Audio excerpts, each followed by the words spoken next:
Hi everyone, welcome back to the podcast. It's your host Sarah, and today I have a Instagram friend with me, Kayleigh, who's a fellow MSW student, going to be future social worker. So that's always really fun. Kayleigh, tell us who you are and what are you about? What's your background? Hi, my name is Kayleigh.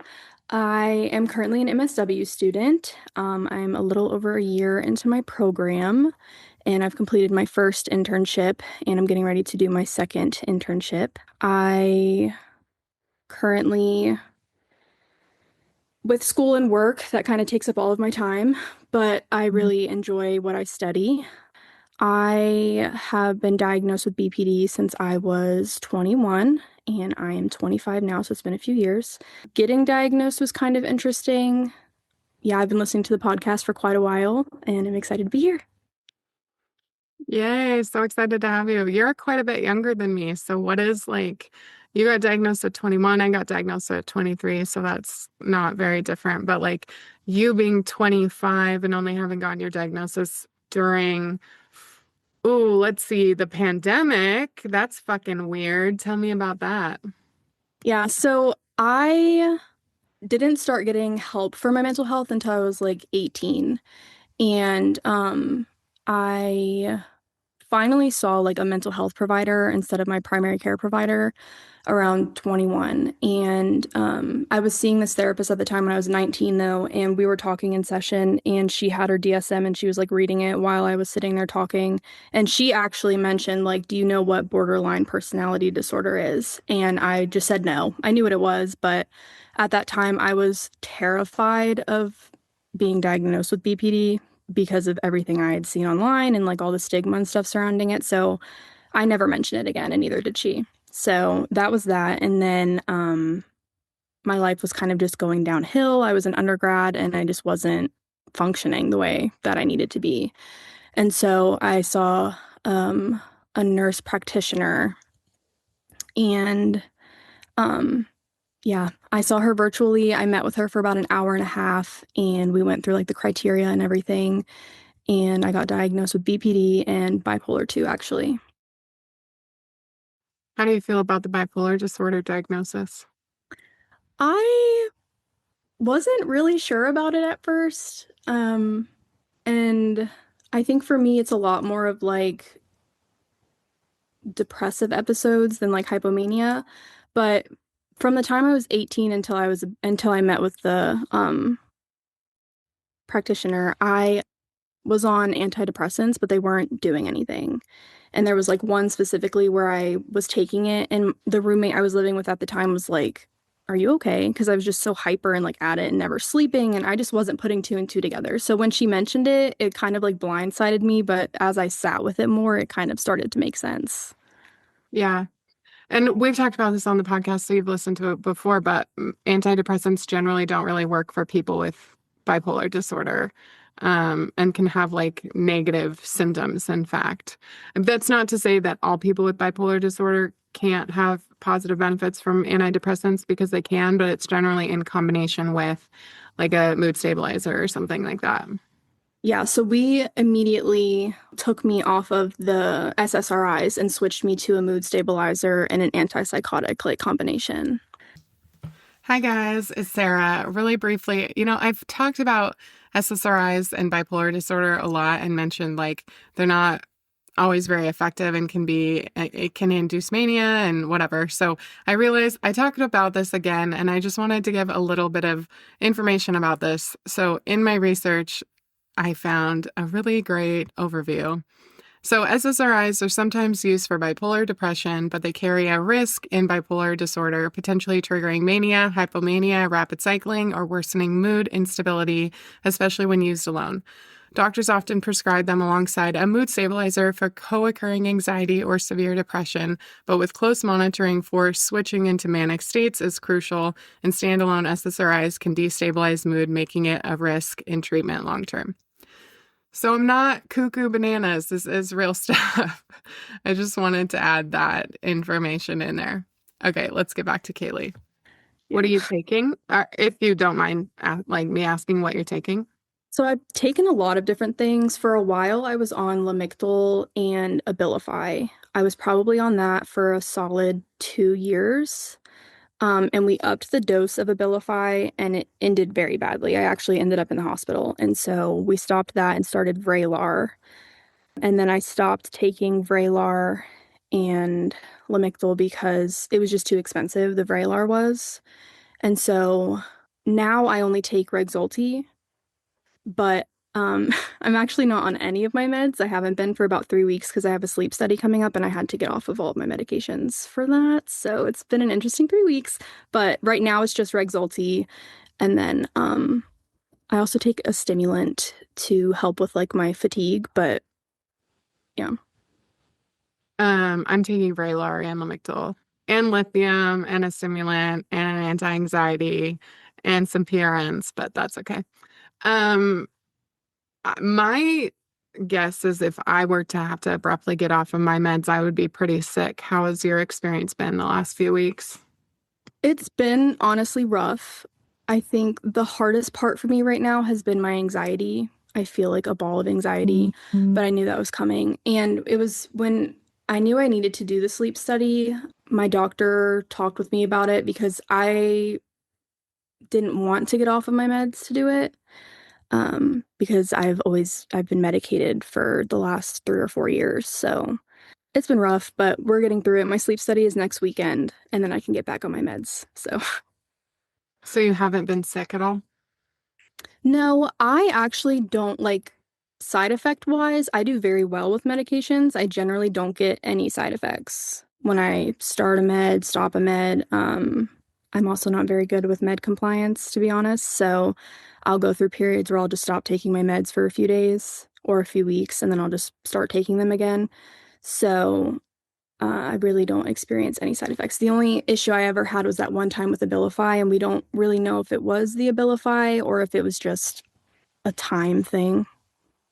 Yeah, absolutely. Well, I'm excited for you to have a sleep study. That's interesting. Yeah, so I have been dealing with like chronic fatigue since I was in high school, and I take naps a lot, and I thought it was normal, and I mentioned it to my doctor one time, and she asked me if I'd ever heard of like idiopathic hypersomnia, and I had. I'd Googled it, and I went to like see an actual sleep doctor. It took like 8 months for me to like see them because of the referrals and everything, but I went in and she started asking me questions and they had me do this like questionnaire on paper and she actually said she wanted to test me for narcolepsy type 2. So, it's like a nighttime sleep study and then I have to stay during the day and take like 5 time naps. Oh, wow. Yeah. Interesting. I'm excited for you. That's going to be fun. I can't imagine trying to sleep in a like doctor's office with all the machines on you. I know. I don't know how it's gonna go. I'm a little nervous, but I'm hoping I get some answers. Have you listened to the episode with oh God, what's their name? About narcolepsy? I don't think so. Okay, well, you should go back and find the episode. I wish I could remember their name, but I had somebody on who has narcolepsy and it was really interesting. But they're like full-blown narcolepsy will like pass out and fall asleep and at any moment type of deal. Yeah, I don't have cataplexy. I've struggled in at certain times, like driving long distances is really hard for me. I generally have to pull over and take a short nap. And when I do take a nap, it's usually like 4 to 6 hours. And it could be, I will literally like get a full 8 to 9 hours of sleep at night and be falling asleep at my desk at work by like 11 a.m. Yeah, same, same, same, same. Good times. So, take me back. What was childhood like for you? Childhood was interesting. I moved around a lot. My stepdad was in the military, and so we moved around a lot as a kid. And I have a lot of siblings. What else? Define a lot of siblings, like 13 or like four? 6. Okay, so right in the middle. That's a lot. I'm the oldest out of everyone. Oh, do you feel like you have eldest daughter syndrome? I fear so. Yes. You're like, yes, indeed. Yeah, especially with my dad being in the military, like I was the caretaker for my family, so I feel like I was probably parentified as well, especially when he was like deployed and stuff. So, Define parentified for people who don't know. I think in my case and in general, like I became the caretaker. And so when my dad was gone, a lot of times I would be taking care of my siblings instead of like my mom, for example. And even now, like it's hard for me to see them as siblings because I feel like I'm their parent because I took care of them. I would take them to daycare. I would, make them dinner, feed them, get them ready for bed, wake them up in the morning. So, It's a lot of work for a young person. mhm. In childhood, did you feel like there was like emotional kind of like neglect or how do you relate your symptoms to childhood? I definitely emotional neglect, and my parents were very verbally abusive as well. Sounds hard. And I also am diagnosed with complex, well, PTSD, but they said complex PTSD.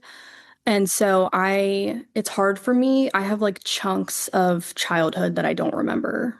And like teenage years especially were really hard, so I have like missing chunks of memories. Hmm.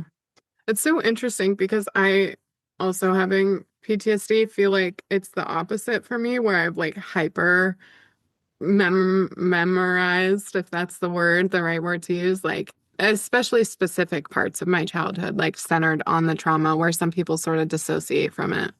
Yeah, I think mine is more of like the dissociating from it. And for me, I got diagnosed when I was in the hospital and they had like pulled me into a room and were asking me questions. And then they asked if I'd ever heard of PTSD. But for a long time period, and even now, I get really bad nightmares. And it's never about like specific incidents or anything. It's just really bad nightmares. And my therapist also always tells me a lot that I'm always in fight or flight and that I'm never like in a calm state.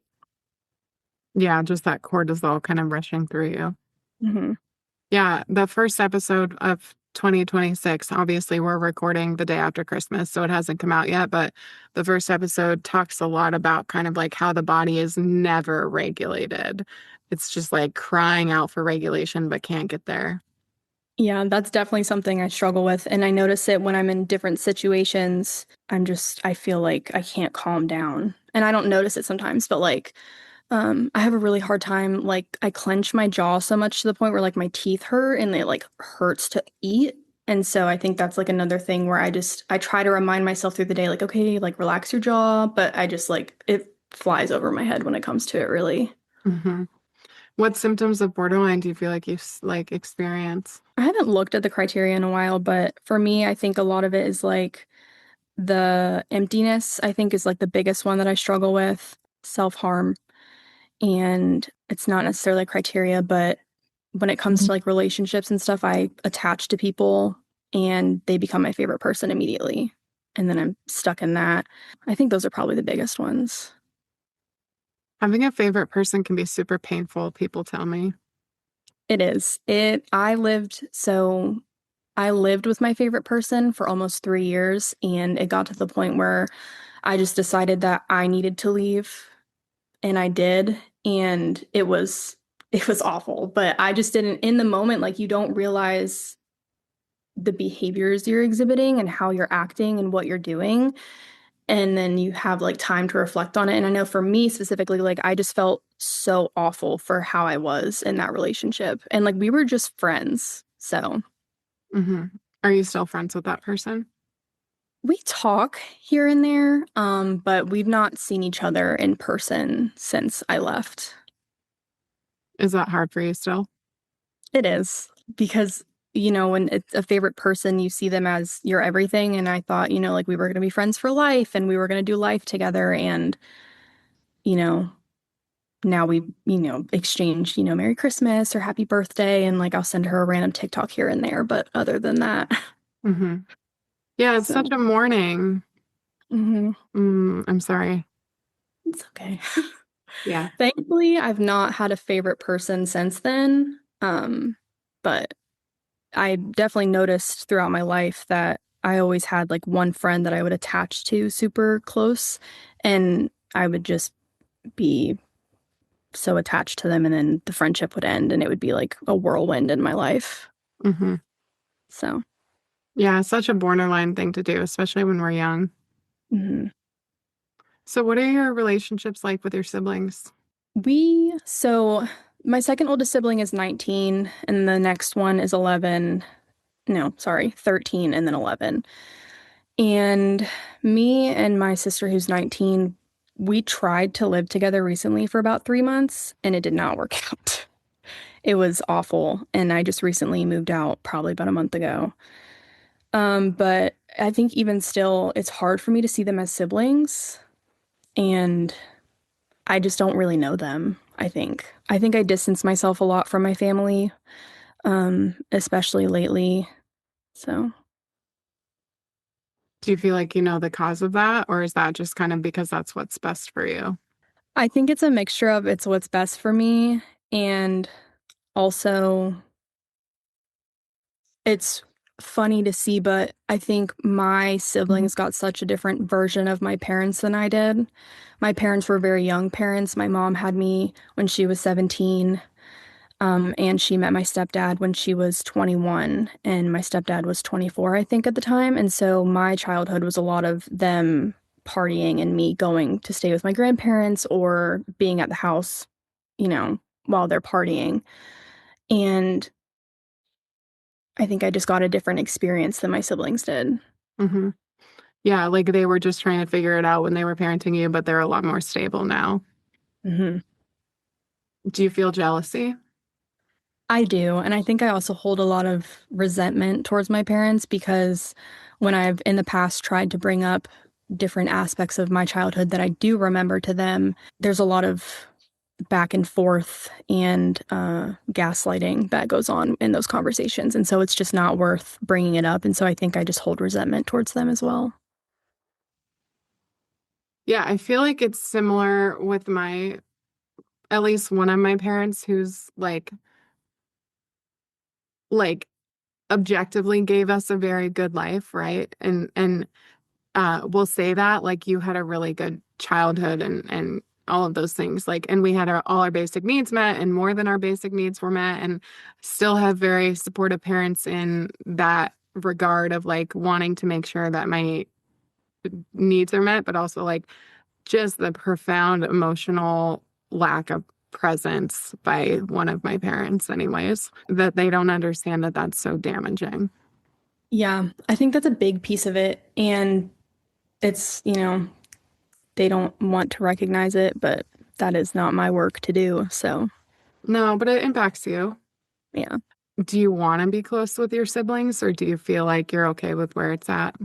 It's interesting because I told you I have six siblings, and I really only grew up with my three younger sisters. And I definitely want to have a relationship with them. I just have this idea of like family and what it looks like in like the movies and the books and everything. And I think as I get older, like I definitely want to have a relationship with them. And sometimes it is painful that like we all, like me and my sister, especially who's 19, like we butt heads so much. But I don't know. I think I just have to work on that, like not holding so much resentment towards them.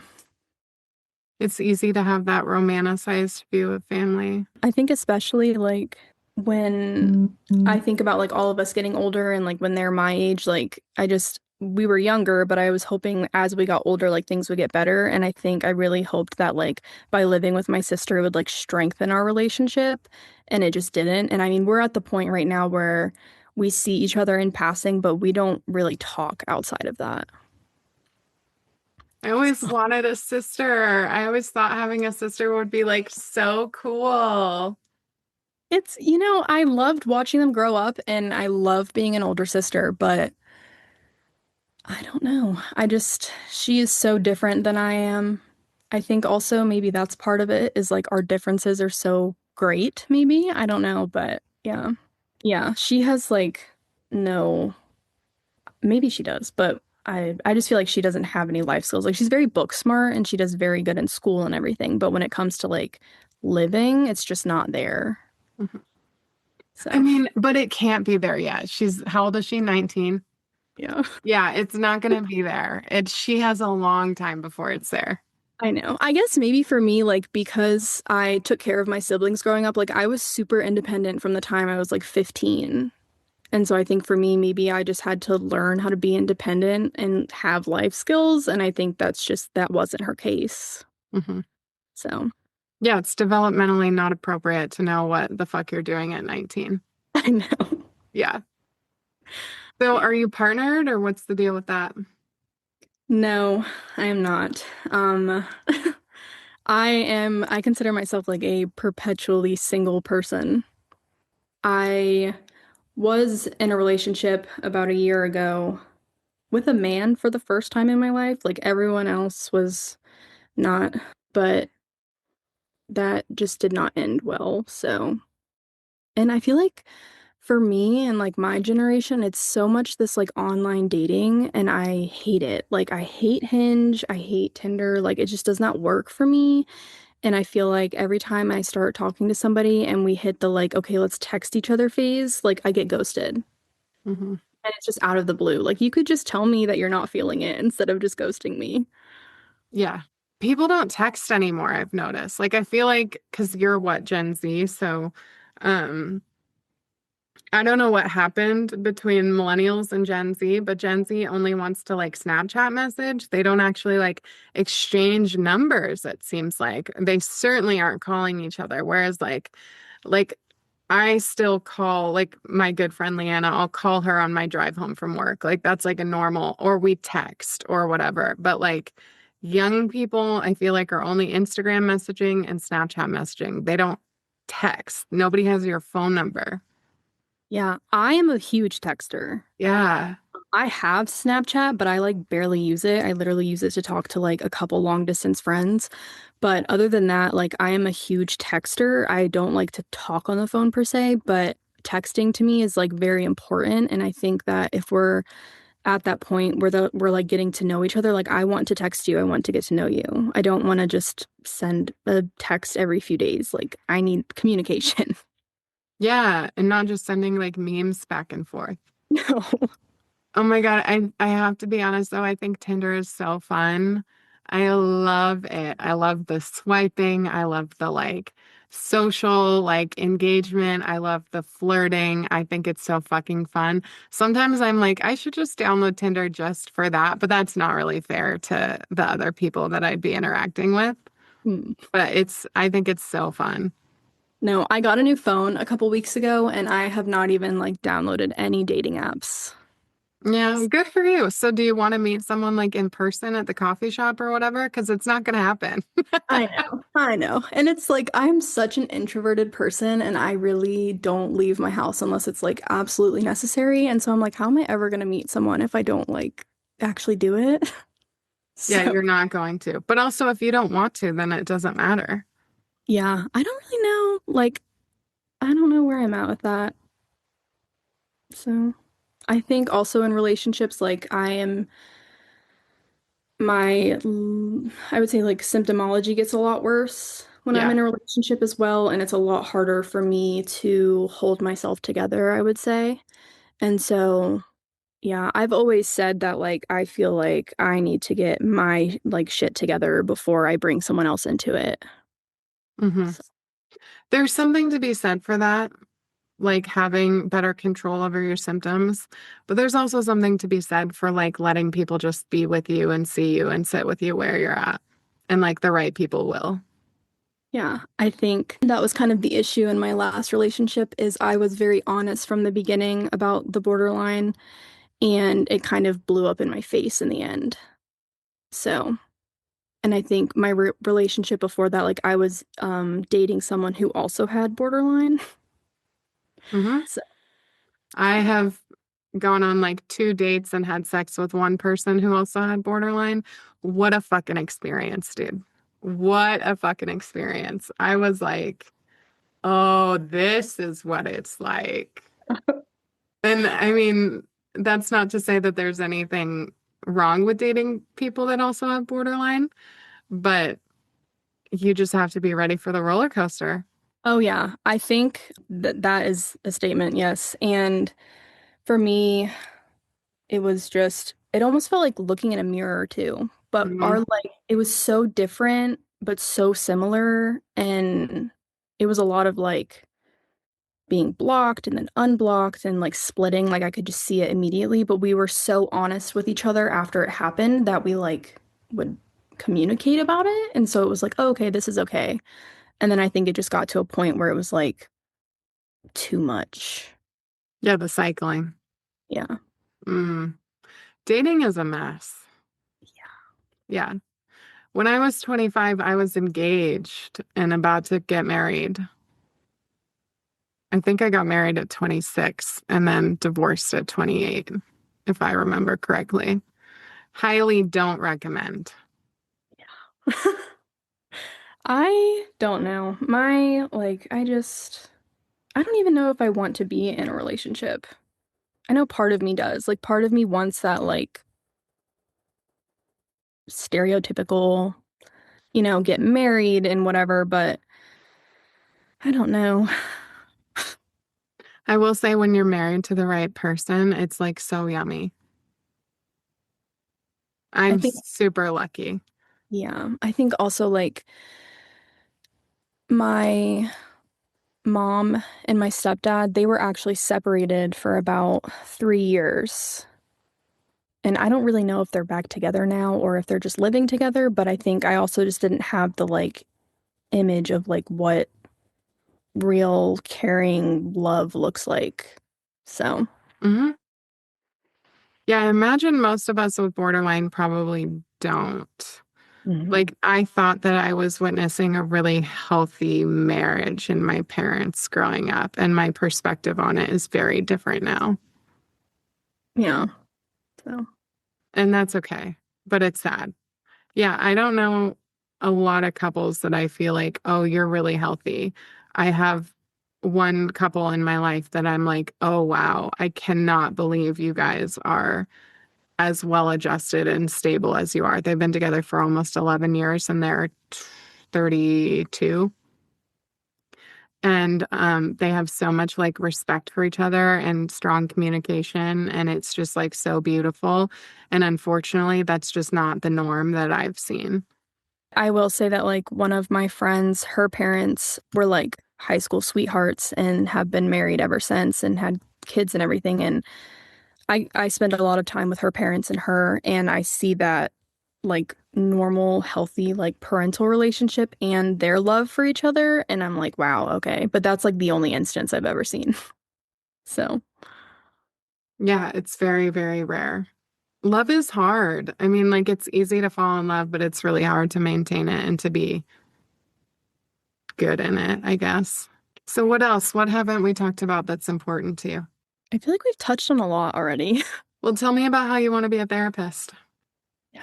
So, I have wanted to be a therapist since I was in like eighth grade. We did this project in school, and I chose psychologist, and I've stuck with it ever since then. I've always wanted to do something to help others in some capacity, and I kind of switched a lot throughout like high school and stuff. I thought I wanted to do like psych nursing, and so I was doing that. And then when I graduated, I did an EMT course, and I thought I was going to go to medical school. And I landed on social work because I just wanted to help people in some capacity. And I love what I'm learning. It's so interesting to me. I personally have had a lot of therapists in the past, and I think most recently, my current therapist has been like the best fit for me. And I think working with her and then also seeing like the impact of everyone else around me, I think I just want to be able to make that impact for other people. I'm excited for you, dude. Yeah, and be that safe space. I actually, when I went to go get my new phone, I have a Stanley and it has a bunch of like stickers on it that are like inspirational and like therapist-y. And I sat down and the guy at the phone store was like, "What do you do for work?" And I told him and he was like, "You just seem like such like a safe person to me." And that was like the best compliment ever. Yeah, high regard. Yeah, like that is my goal is I just want to create that safe space for other people who have never had that before. Yeah, it's a beautiful thing to do. I'm excited for you. It's a very hard thing to do. Yeah. I have talked a lot with my own therapist, especially in regards to like imposter syndrome, and especially with what I do for work right now, and feeling like, you know, maybe I'm not cut out for it or my own stuff is going to get in the way, but I know Mhm. that I'm working towards being able to do both things at the same time. And I've also just been told that, a lot of times having your own experience in things is helpful. Yeah, absolutely is helpful. Sorry guys, if you can hear the rain in the background, we're starting to have a classic beach storm.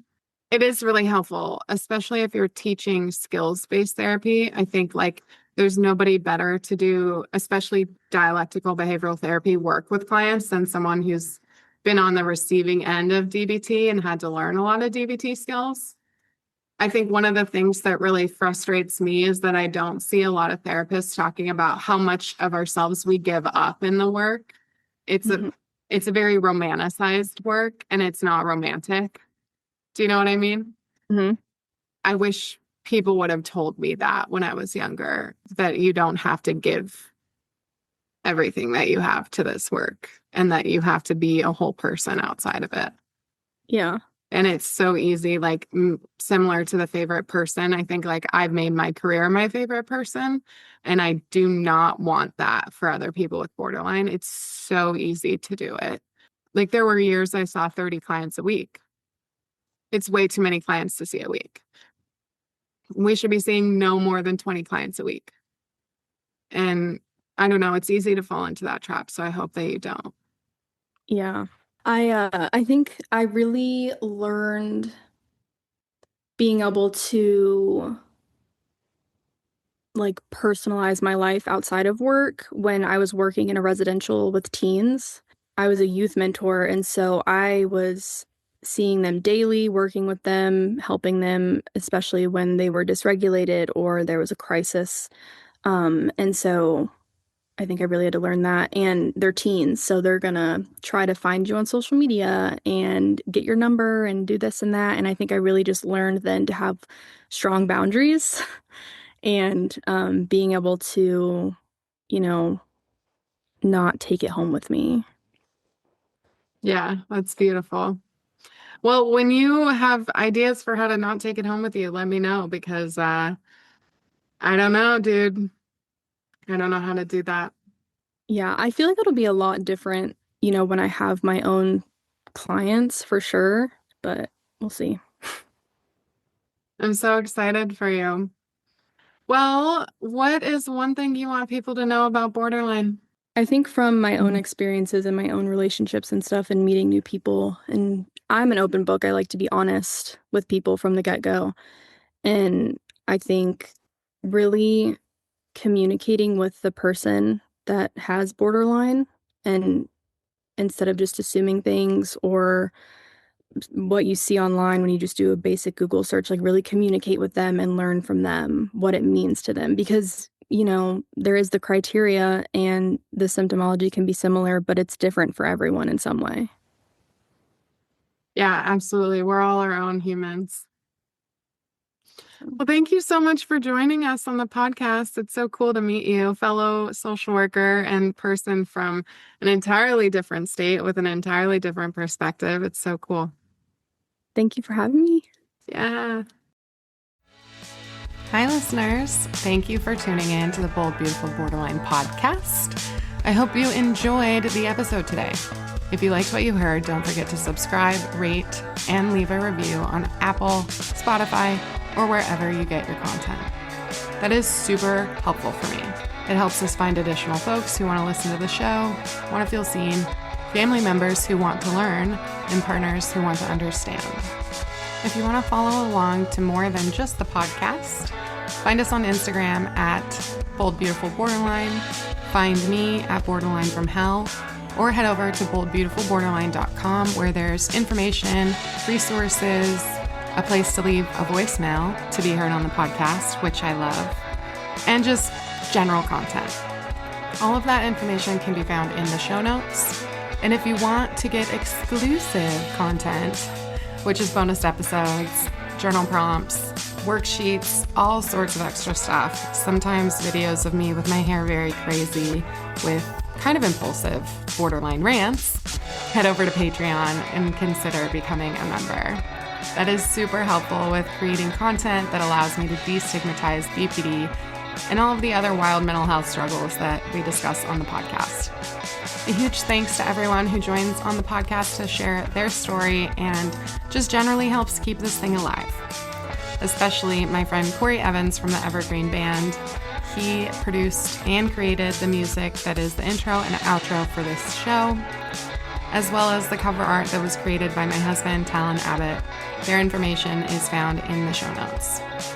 All of the information discussed in the podcast is purely personal experience. This is not medical recommendations.